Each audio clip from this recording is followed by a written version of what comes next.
कहानी घमंडी का बाग। स्कूल से लौटकर सभी बच्चे घमंडी के बाग में खेलते थे। वह बाग नरम हरी घास वाला और बड़ा सुंदर था। पेड़ की टहनियों पर चिड़ियाँ गाती तो बच्चे उन्हें सुनने के लिए खेलना बंद कर देते थे। यहाँ हम कितने खुश हैं, वे एक दूसरे से कहते। एक दिन घमंडी वापस आ गया। उसने अपने बाग में बच्चों को खेलते देखा। तुम सब यहाँ क्या कर रहे हो, वह चिल्लाया। सारे बच्चे वहाँ से भाग गए। यह मेरा बाग है और यह सिर्फ मेरे लिए है, घमंडी ने कहा। उसने बाग के चारों ओर एक ऊंची चारदीवारी बनाई। उसके बाहर एक बोर्ड टांग दिया। उस पर लिखा था कि बाग में आना सख्त मना है।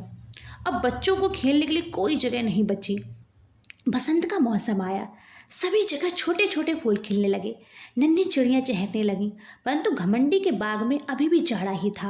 वहाँ थी केवल बर्फ और ठंडी हवा। हवा ने कहा, हमें ओलों को भी बुलाना चाहिए। फिर क्या था, हर दिन 3 घंटे बड़े बड़े ओले बरसने लगे। घमंडी सोचता जल्दी ही मौसम बदलेगा, लेकिन न बसंत आया और न ही गर्मी। एक दिन घमंडी अपने पलंग पर लेटा था। उसे मधुर संगीत सुनाई दिया। एक छोटी सी चिड़िया उसकी खिड़की के बाहर गा रही थी। उसने बाहर झांका तो देखा दीवार के एक छेद से कई बच्चे बाग में घुस आए थे। वे पेड़ों की डालियों पर बैठे थे। पेड़ बच्चों का साथ पाकर बहुत खुश थे। उनकी कलियां खिलखिला रही थी। बाग के एक कोने में एक छोटा सा लड़का खड़ा था। वह इतना छोटा था कि उसके हाथ पेड़ की टहनियों को छू नहीं पा रहे थे। वह टहनियाँ पकड़ने के लिए बार बार कूद रहा था। न छू पाने पर वह जोर जोर से रो भी रहा था। चढ़ो बेटा, पेड़ ने कहा और अपनी डालियों को नीचे झुका दिया। लेकिन वह लड़का बहुत छोटा था। यह सब देखकर घमंडी का दिल पिघल गया। मैं कितना बुरा हूँ, घमंडी ने सोचा।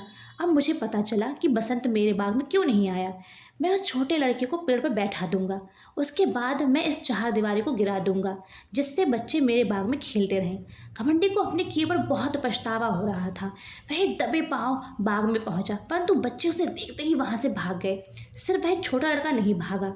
घमंडी चुपके से उसके पीछे गया और उसने उस लड़के को प्यार से उठाकर पेड़ पर बैठा दिया। छोटे लड़के ने खुशी से अपने हाथ फैलाए और घमंडी के गले में डाल दिए। बाकी बच्चों को भी लगा अब घमंडी बदल गया है। बच्चों, यह बाग अब तुम्हारा है, घमंडी ने कहा। लोगों ने देखा बगीचे में बच्चों के साथ घमंडी खेल रहा है। बच्चे रोज छुट्टी के बाद बाग में खेलने लगे। अब घमंडी कहने लगा, मेरे बाग में बहुत से सुंदर फूल हैं, लेकिन इनमें से सबसे सुंदर फूल तो ये बच्चे ही हैं।